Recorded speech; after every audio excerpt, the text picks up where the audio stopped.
Hello students, I am Kritika Pathak from Axis Institute and today we are going to study another topic of the chapter reproduction in organisms. In the previous videos, we had discussed about modes of asexual reproduction and different cycles in asexual and sexual reproduction an organism goes through, and in sexual reproduction we had already discussed about estrous cycle and menstrual cycle. In this video, we are going to discuss what are the different reproductive phases in a human being or in any organisms, individuals. We had already discussed some vegetative reproductive, asexually reproductive structures in plants, and in this video we are going to discuss about sexual reproduction methods, how does these occurs in animals. So what are the events in sexual reproduction? There is first event, that is pre-fertilization, that is before fertilization. What are the events that are going to happen inside organisms are the pre-fertilization events, and those events constitute two steps. First one is formation of gametes, that is gametogenesis, and the second one is gamete transfer. Once the gametes gets formed, it is being transferred from one individual to another where the fertilization is supposed to be happening. So next process after the formation of gametes is the gamete transfer, and the second process after pre-fertilization period is the fertilization period, when the actual two gametes of different sexes are going to mate, and those two gametes, the fertilization process is where the zygote has been forming. That phase will be known as fertilization phase, and when the zygote will transform into an embryo or an offspring or a newborn baby, that fertilization after the period after the fertilization phase is known as post-fertilization period. So we are here to discuss different changes regarding pre-fertilization phase, in post-fertilization phase, and what happens in the fertilization phase as well. Let's begin with the pre-fertilization phase. So first step, as we had already seen, that the first step is gametogenesis. तो ये pre-fertilization में सबसे पहले तो gametes का fusion होना ये तो पता है, लेकिन इससे पहले gametes बने तभी तो gametes का फ्यूजन होगा, यानी कि fertilization होगा. तो gametes बनने के प्रोसेस को हम बोलते हैं gametogenesis. क्या लिखा हुआ है? It is the process of formation of male and female gametes. और ये gametes जो है वो दो टाइप्स के होते हैं. हमने प्लांट किंगडम में भी आइसोगैमीट्स और एनाइसोगैमीट्स के बारे में पढ़ा था. जैसे कि हमने पढ़ा था क्लेमाइडोमोनास में गैमीट्स बनते हैं, और बाकी हमने ओगैमेट्स एनाइसोगैमीट्स जिसमें स्ट्रक्चर सेम. आइसो मींस क्या हो गया? आइसो मींस हो गया सेम, यानी कि वो गैमेट जो कि सेम स्ट्रक्चर के हों, जिनका मॉर्फोलॉजिकल और एनाटॉमिकल स्ट्रक्चर सेम हो, उन्हें हम बोलेंगे होमोगैमीट्स. और ऐसे गैमीट्स को हम डिस्टिंग्विश नहीं कर सकते कि कौन सा मेल गैमीट है और कौन सा फीमेल गैमीट है. और जिसमें हम डिस्टिंग्विश कर सकते हैं, जैसे कि ह्यूमन की केस पे हम स्पर्म और ओवम को ले लें, तो ओवम का स्ट्रक्चर हमेशा सर्कुलर रहेगा, नॉन मोटाइल रहेगा. मेल गैमीट्स मोटाइल रहते हैं, है ना. तो जब मेल और फीमेल गैमीट डिफरेंट इंडिविजुअल्स के और उनका स्ट्रक्चर भी डिस्टिंक्ट मतलब डिफरेंट हो, तो उस वैसे गैमीट्स को हम बोलते हैं हेटेरोगैमीट्स. फॉर एग्जांपल एंथ्रोजॉइड्स, जिसे हम स्पर्म कह रहे हैं, और फीमेल्स में एग या ओवम होता है, जैसे कि ह्यूमन बींग्स या फ्यूकस जो कि एक एल्गी है.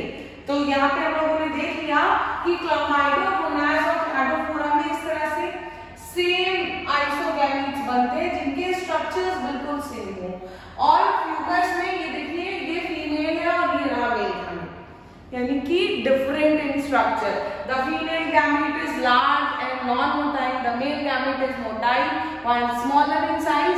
सेम हम लोग ह्यूमन बींग्स पे भी देखते हैं, फीमेल गैमेट्स का साइज लार्ज होता है as compared to male gamete, but female gamete single production होता है पर मंथ, और मेल गैमेट जो है वो मिलियंस इन नंबर में सिंथेसाइज हो रहे होते हैं, because they have to move from their reproductive tract to the tract of the female. तो इसीलिए इनका नंबर जो है वो ज्यादा होता है, बिकॉज उस ट्रांसफर के टाइम पे बहुत सारे गैमेट्स जो है वो लॉस भी हो जाए. ठीक है, इसीलिए इनका जो नंबर है वो ज्यादा होता है और स्ट्रक्चर्स डिफरेंट है, तो हम इसे बोले हेटेरोगैमीट्स. और जिसमें स्ट्रक्चर सेम है उसे हम बोलेंगे होमोगैमेट्स। फिर उसके बाद हम बात करते हैं सेक्सुअलिटी की। तो ऐसे ऑर्गेनिजम्स जिसमें मेल और फीमेल दोनों ही सेम इंडिविजुअल्स में प्रेजेंट हो, उन प्लांट्स को हम बोलते हैं बाइसेक्सुअल प्लांट्स, जैसे कि हिबिस्कस है, मटर है, पाइसम सटाइवम। ये सारे प्लांट्स जो है वो उसमें मेल और फीमेल दोनों ही फ्लावर सेम इंडिविजुअल पे होते हैं, और जिसमें मेल और फीमेल दोनों ही फ्लावर सेम इंडिविजुअल पे नहीं होते उन्हें हम बोलते हैं यूनिसेक्सुअल फ्लावर। तो या तो मेल फ्लावर है, मेल कैरेक्टर कैसे होता है, स्टेमन से, जिसमें एंथर और पॉलन ग्रेन और फिलामेंट को उस वेजिटेटिव स्ट्रक्चर को हम स्टेमन बोल रहे होते हैं। तो स्टेमन प्रेजेंट है तो बोल देंगे स्टेमिनेट है, ठीक है। और पिस्टल प्रेजेंट है, पिस्टल में भी क्या क्या होगा, ये इस तरह से रहेगा stigma, this one is style and this is ovary, ठीक है। तो ये स्टिग्मा, स्टाइल, ओवरी इन तीनों को मिलाकर के बोलते हैं पिस्टल। तो अगर पिस्टल प्रेजेंट है तो पिस्टिलेट और स्टेमन, यानी कि इस तरह से ये रहा एंथर, सॉरी पॉलन ग्रेन, ये बैग लाइक सैक का नाम होता है एंथर, और यहाँ पे है ये फिलामेंट। तो इन तीनों को मिला करके हम बोलते हैं कि ये रहा स्टेमन, ठीक है। तो स्टेमन प्रेजेंट है तो स्टेमिनेट, पिस्टल प्रेजेंट है तो पिस्टिलेट, यानी कि यूनिसेक्सुअल फ्लावर्स है, ठीक है। तो लिखा हुआ है कि जो मेल और फीमेल फ्लावर है अगर वो सेम में प्रेजेंट है तो उनको बाइसेक्सुअल के अलावा हम मोनोशियस या होमोथेलिक प्लांट्स भी बोलते हैं। एग्जाम्पल है कुकरबिट्स, यानी कि जैसे खीरा है, कद्दू है, ये सारे कुकरबिट्स हो गए, और कोकोनट या फिर कारा, कारा इज एन एल्गी। और जो बाइसेक्सुअल एनिमल्स है जिसमें एक ही सेक्स प्रेजेंट है उन्हें, सॉरी जिसमें दोनों सेक्स प्रेजेंट होते हैं, उन एनिमल्स को हम बोलते हैं हर्माफ्रोडाइट, यानी कि वो कंप्लीट एनिमल्स, ठीक है। जैसे कि अर्थवॉर्म, लीच, स्पॉन्ज, टेपवॉर्म, इनमें ये सारे के सारे आप यहाँ पे फोटो पे भी देख सकते हो, चाहे टेपवॉर्म हो, अर्थवॉर्म हो, पूरा अर्थवॉर्म, ये टेपवॉर्म, ये लीच है, यहाँ पे इस तरह से लीच, ये स्पॉन्ज, ये कारा, ये सब के सब जो है वो बाइसेक्सुअल ऑर्गेनिजम्स होते हैं जिसमें मेल और फीमेल दोनों ही सेक्सेस प्रेजेंट होते हैं। उसके बाद बात करते हैं यूनिसेक्सुअल कौन कौन से होते हैं।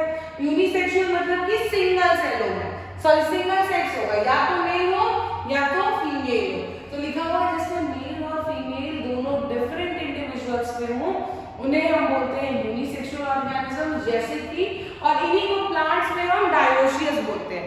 जैसे अभी हम लोग जिसमें मेल और फीमेल दोनों ही प्रेजेंट थे उसको मोनोशियस बोल रहे थे, प्लांट्स के केसेस में हम इसे बोलते हैं कि ये डायोशियस होते हैं। एग्जांपल है पपाया और डेट पाम।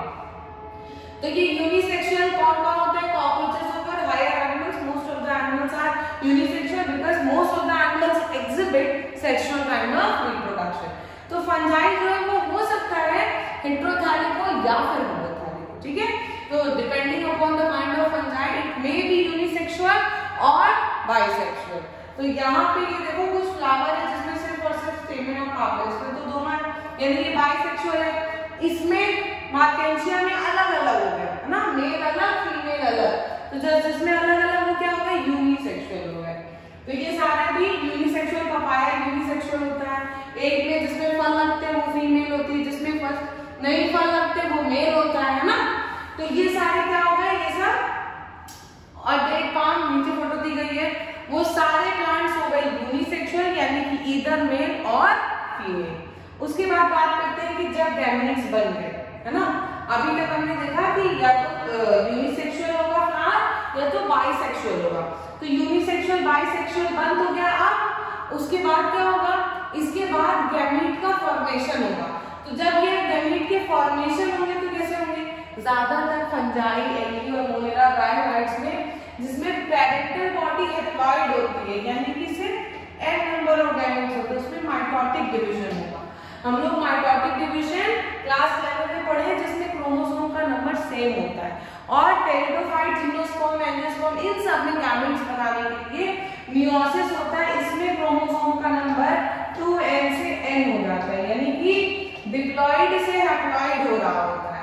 तो इनकी क्योंकि पेरेंट बॉडी डिप्लॉइड होती है और उसमें मियोसिस काइंड ऑफ डिवीजन होता है जिसमें क्रोमोसोम का नंबर हाफ हो जा रहा होता है, इस तरह से मियोसिस होता है, 2n है, गैमेट्स बनेगा तो n बनेगा। बनेगा, किसमें, कॉम्प्लेक्स ऑर्गेनिजम्स में। और स्मॉलर ऑर्गेनिजम्स में माइटोटिक डिवीजन हो रहा होगा, सिर्फ इस तरह से एन और दूसरा एन मिल जाते हैं तो फर्टिलाइजेशन हो जाता है, ठीक है। इस तरह से मियोसिस और माइटोटिक काइंड ऑफ डिवीजन में पहले तो गैमीट्स बन गए, अगर गैमीट्स बन गए तो उसके बाद गैमीट ट्रांसफर होंगे। तो गैमीट का जो ट्रांसफर है हमेशा मेल गैमीट ही मूव करता है towards the female gamete for fertilization. और मोस्ट ऑफ द एनिमल्स में ये जो मेल गैमीट है वो क्या होता है, मोटाइल होता है, और फीमेल गैमीट स्टेशनरी होती है। कुछ ऐसे फंजाई और एल्गी हैं जिसमें दोनों ही मेल और फीमेल दोनों ही गैमीट्स जो है वो मोटाइल होते हैं। तो सिंपल प्लांट्स की बात करें जैसे कि एल्गी है, ब्रायोफाइट्स है, टेरिडोफाइट्स है, तो गैमीट ट्रांसफर हो सकता है ना। गैमीट ट्रांसफर कैसे होगा, वाटर के थ्रू होगा, क्योंकि ये लोग पानी में ही तो रह रहे हैं। तो मेल गैमीट तैरता हुआ जाएगा, बहुत ज्यादा नंबर में इसीलिए मेल गैमीट प्रोड्यूस होता है क्योंकि उसे फ्लो करते हुए फीमेल गैमीट के पास जाना होता है। और जब ये फीमेल गैमीट तक पहुंचेगा, सॉरी फीमेल प्लांट तक पहुंच जाएगा, तो उसके बाद ये जो ये पॉलन ग्रेन्स है उसको ओव्यूल जो है वो रिसीव कर लेगी, और ये पॉलन ग्रेन जो है वो स्टिग्मा तक पहुंच गए। अब ये स्टिग्मा को स्टिक करके रिसीव कर लेगी और उसके बाद फर्टिलाइजेशन जो है वो स्टार्ट हो जाएगा। लेकिन अभी हम लोग अगर एक्वाटिक प्लांट की बात करें तब तो बहते हुए पहुंच गया। अब जब हम टेरेस्ट्रियल प्लांट की बात करें तब क्या होगा, तो ये जो बाइसेक्सुअल प्लांट्स है वो तो खुद से ही खुद को फर्टिलाइज कर लेंगे, क्योंकि वो उनमें स्पिस्टल भी प्रेजेंट है, स्टेमन भी प्रेजेंट है। मगर जो यूनिसेक्सुअल फ्लावर्स होते हैं उनमें ये पॉलन ग्रेन्स ट्रांसफर होते हैं with the help of various pollinating agents including insects, lizards, birds, small birds, वो सब के सब जो है वो पॉलिनेशन करवा रहे होते हैं, ठीक है। तो क्या लिखा हुआ है कि पॉलन ग्रेन्स जर्मिनेट होते हैं इस तरह से स्टिग्मा पे, ये पॉलन ग्रेन्स जो है वो जर्मिनेट हो गया। अभी हम नेक्स्ट चैप्टर में ये पढ़ेंगे। तो डायोसिस एनिमल्स में क्या बताया जाता है कि वो फ्लावर्स वो एनिमल्स जिनमें फर्टिलाइजेशन जो है वो अलग अलग हो रहा है, उनमें भी गैमीट का ट्रांसफर हो रहा है, जैसे कि पॉलन ग्रेन का ट्रांसफर होता है, ठीक है। तो यहाँ पे गैमीट का ट्रांसफर हो गया तो फर्टिलाइजेशन होगा। अब फर्टिलाइजेशन के टाइम पे दो गैमीट्स का फ्यूजन होगा, दो गैमीट्स का फ्यूजन होगा ताकि क्या बन जाए, जाइगोट बन जाए। और जाइगोट बन जाता है, एग्जांपल के लिए हम उस प्रोसेस को जैसे डिफरेंट ऑर्गेनिजम्स में बनता है, जैसे कि रोटिफर्स, हनी बीज, लिजर्ड्स, बर्ड्स में वो टर्की बनी हुई है जिसमें फीमेल गैमीट जो है एक नया ऑर्गेनिज्म बना सके विदाउट फर्टिलाइजेशन। विदाउट फर्टिलाइजेशन अगर क्या बोलते हैं रिप्रोडक्शन हो रहा है तो उस ये नए ऑफस्प्रिंग का फॉर्मेशन हो रहा है, तो उस काइंड ऑफ रिप्रोडक्शन को हम बोलते हैं पार्थेनोजेनेसिस, ठीक है।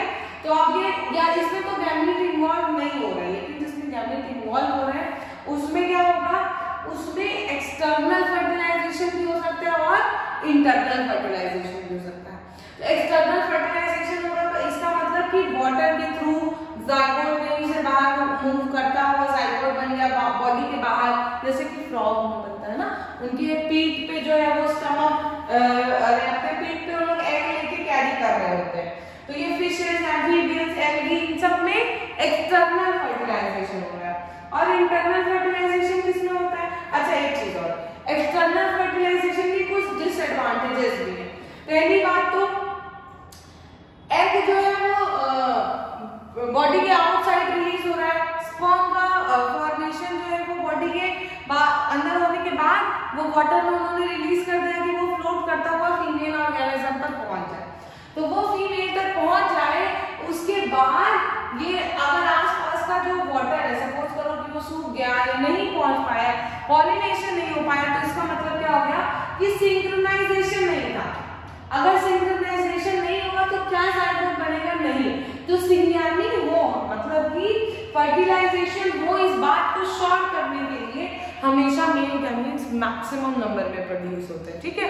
और ये प्रोड्यूस हो रहे हैं होपिंग की फर्टिलाइजेशन हो जाए उसके बाद भी, क्योंकि बॉडी के बाहर फर्टिलाइजेशन हो रहा है तो चांसेस है कि ऑफस्प्रिंग जो है वो बहुत ही इंडेंजर्ड हो, उसको बाहर एक्सटर्नल एनवायरनमेंट जो है वो जरूरी नहीं कि अपने चाइल्डहुड से एडल्टहुड तक उसको जो नरिशिंग चाहिए, नर्चर चाहिए था वो पीरियड मिले, वो बॉडी के बाहर बन रहा है बॉडी के बाहर फर्टिलाइजेशन होने की वजह से चाइल्ड क्लियर नहीं हो पा रही, जिसकी वजह से उनकी डेथ पॉसिबल होती है। ठीक है, उसके बाद बात करते हैं हम लोग इंटरनल फर्टिलाइजेशन की। जो बॉडी के अंदर फर्टिलाइजेशन हो उसे हम इंटरनल फर्टिलाइजेशन कहते हैं, जैसे कि टेरेस्ट्रियल ऑर्गेनिजम्स में होता है, जो एनिमल्स है, birds, reptiles, mammals, bryophytes, pteridophytes, जिनकी बॉडी के अंदर हो रहा है। इसमें female gamete again non motile होगी, मेल गैमेट मोटाइल होगा, जो कि यहाँ तक पहुंचता है और फ्यूज कर देता है इनसाइड द ओवरी अपने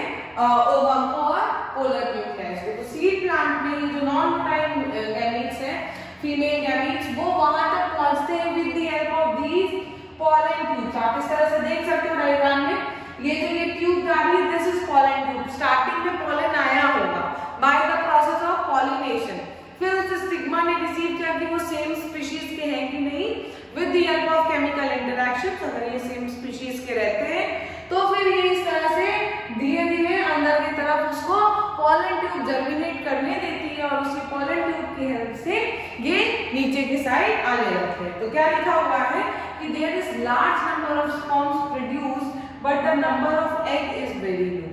क्योंकि एग तो स्टेशनरी है ना, male gamete has to move, तो क्योंकि मेल गैमेट को मूव कर रहा है इसलिए उनका नंबर लार्ज है। ठीक है, क्योंकि ऑब्वियसली वहां तक पहुंचने में बहुत सारे मेल गैमेट्स जो है वो लॉस हो जा रहे होंगे। उसके बाद बात करते हैं पोस्ट फर्टिलाइजेशन इवेंट्स की।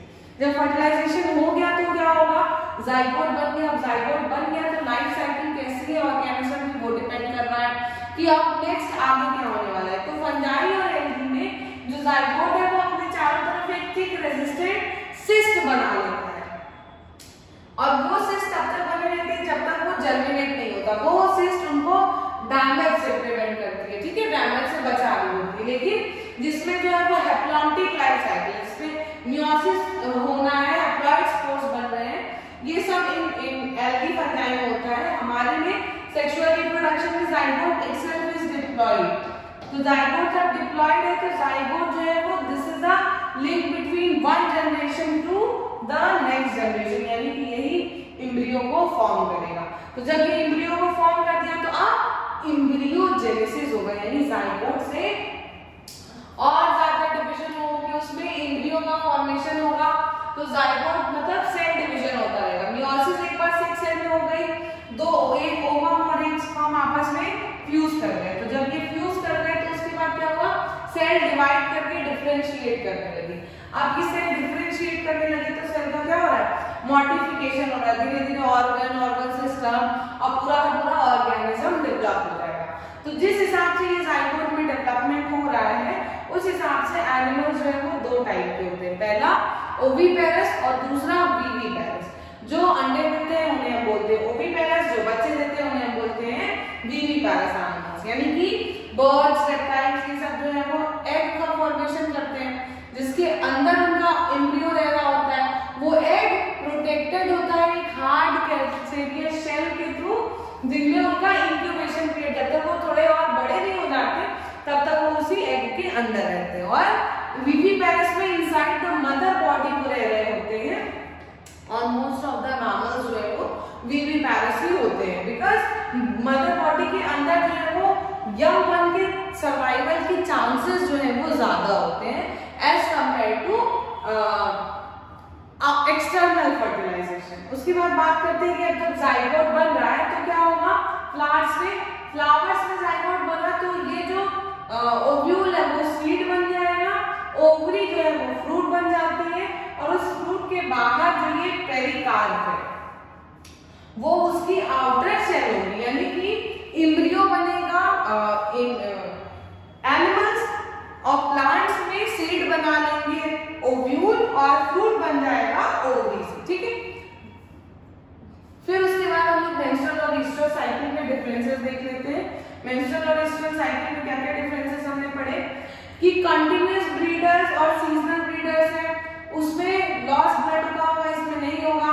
वहां पे मेंस्ट्रुअल साइकिल में जब तक मेनोपॉज नहीं होता तब तक रिप्रोडक्शन हो सकता है, यहाँ पे डेथ पीरियड तक रिप्रोडक्शन हो सकता है, क्योंकि जब तक लाइफ स्पैन चल रही है तब तक ईस्ट्रल साइकिल आती जाएगी, मतलब वो सीजनली आती है। फिर no heat period is observe, वहां पे हीट पीरियड ऑब्जर्व होता है। डॉग, काउ, शीप ये सारे और सारे प्रीमेड्स जो है वो एग्जाम्पल होते हैं मेंस्ट्रुअल साइकिल के। ये हमने लास्ट क्लास में भी डिस्कस किया हुआ था। फिर उसके बाद हम अच्छा ठीक है, thank you for the class.